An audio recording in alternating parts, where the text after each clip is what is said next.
So, yan mga sir, mga lods. So, magandang umaga sa inyong lahat. So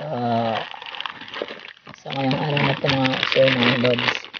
Bali, magkakabit tayo ng starter motor sa aking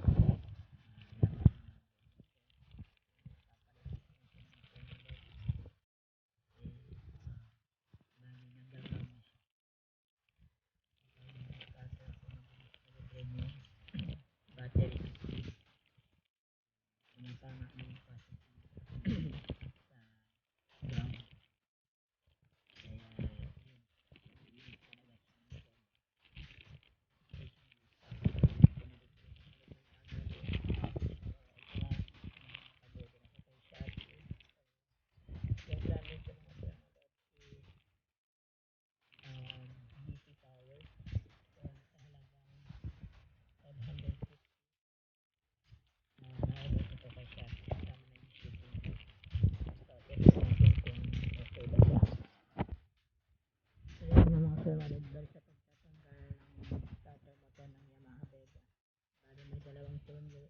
Tornilyo dyan sa kabila, bali tanggalin mo lang yung tornilyo, tapos dito mo siya hugutin sa bandang crank.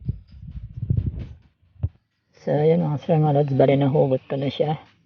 So ang gagawin nyo mga sir, mga lods, pagkatapos nyo hugutin yung starter motor nyo mula sa makina, so tanggalin nyo lang yung stereo bolt na to.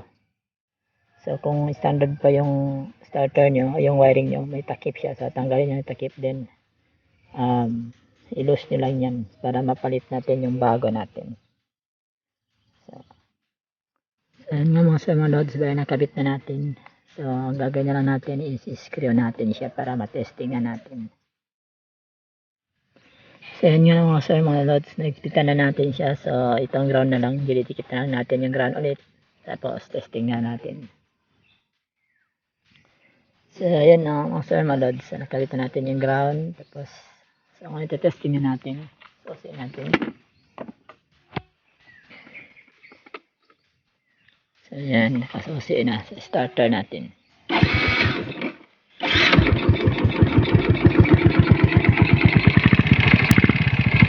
Goods na mga sir, mga lods. So isa pa, testing pa natin.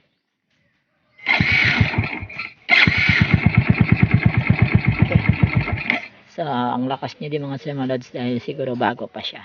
So next naman mga sir, mga lods, kabit naman natin tong fuel gauge. Ano ba to? Fuel gauge or fuel sensor gauge.